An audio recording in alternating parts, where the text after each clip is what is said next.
Hello అండి, నేను మీ కృష్ణవేణి మాణిక్యాల. చూడండి ఈ ఆకుకూర ఏంటో చెప్పండి.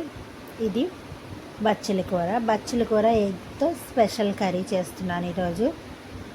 కొంచెం ఒక గిన్నెలోకి కొద్దిగా ఉప్పు, పసుపు, కారం, కొద్దిగా ధనియా పొడి అన్నీ వేసుకోవాలి.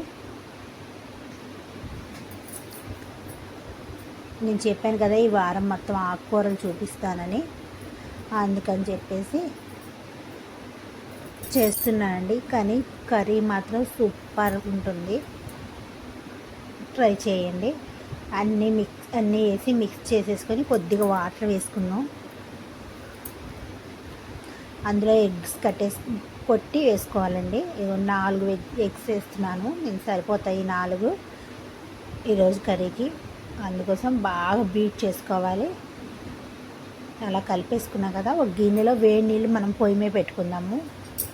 అందులో ఒక గిన్నె పెట్టి ఆ గిన్నె మీద ఈ గిన్నె పెట్టి మనం ఆవిరి మీద ఉడికించుకుందాం. చూడండి, నాకు గిన్నె మీద త్వరగా అయిపోయినట్లేదు, అందుకే గిన్నెని డైరెక్ట్ నీళ్ళలో పెట్టేసాను. ఒక 2 నిమిషాలు అయిపోయింది. చూడండి, చక్కగా లోపల ఉడికిపోయింది. దాన్ని చక్కగా లోపల ఘాట్లు పెట్టి దాన్ని గిన్నెలో ప్లేట్లోకి తీసేసుకోవాలి. తీసుకొని చిన్న ముక్కలుగా కట్ చేసుకొని పక్కన పెట్టుకోవాలి. ఇప్పుడు ఒక ప్యాన్లో ఆయిల్ వేసుకొని, కొంచెం ఎక్కువ ఆయిలే పట్టిద్దండి, అందులో మనం ఈ కోడిగుడ్డు ముక్కల్ని అందులో వేసుకొని కొంచెం ఎర్రగా వేయించేసుకుందాం. ఈ ముక్కలు అసలు పన్నీర్లా ఉంటుందండి, భలే ఉంటుంది, టేస్ట్ కూడా బాగుంది. ఏంటి భలే ఉంటుంది చెప్పింది నిజమా కాదా అనుకుంటారేమో. చేసుకొని చూస్తే కదా తెలిసేది. మనం ఏదైనా సరే ఏదైనా చేసుకొని చూసి టేస్ట్ అప్పుడు చెప్పాలి రివ్యూ, అంతేగాని ముందు చెప్పకూడదు ఇదేంటి అదేంటి అని. మామూలుగా మనం తాలింపు పెట్టుకుంటాం కదండి, అలా పోపులు వేసేసుకొని అన్నీ వేసేసి మగ్గించాలి, ఉల్లిపాయలు అవన్నీ. ఇప్పుడు ఆకుకూర కూడా వేసేస్తున్నాను. ఈ చుక్క కూర ఏమైందండి, ఇలా వేస్తే చాలా అలా గుజ్జు అయిపోతుంది. చుక్క కూర గోంగూర అక్క చెల్లెళ్ళు అంటండి, మీకు తెలుసా లేదా?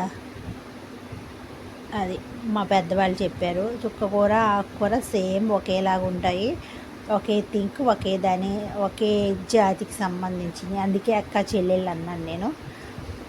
చూడండి, మగ్గిపోయిన చుక్కకూర మెత్తగా గుజ్జు అయిపోయింది. ఇందులో కొంచెం ఉప్పు, పసుపు వేసేసుకున్నాం.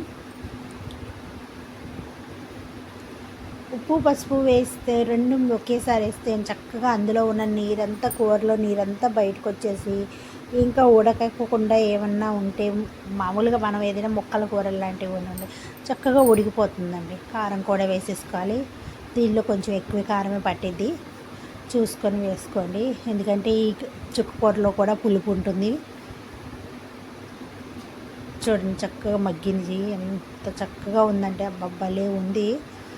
ఇప్పుడు మనం ఈ ముక్కలు మొత్తం ఇందులో వేసేసుకుందాం. వాటర్ ఏం వేయవసరం లేదు, ఆ ముక్కలు నూనెలో వేయించిన కోడిగుడ్డు ముక్కల్ని అందులో వేసేసుకుందాం. ఇంకా అంతేనండి, ఒక్కసారి కలిపి దింపేసుకోవడమేనండి, రెడీ అండి చుక్కకూర ఎగ్ కర్రీ. నచ్చితే లైక్ చేయండి, షేర్ చేయండి, సబ్స్క్రైబ్ చేయండి ప్లీజ్.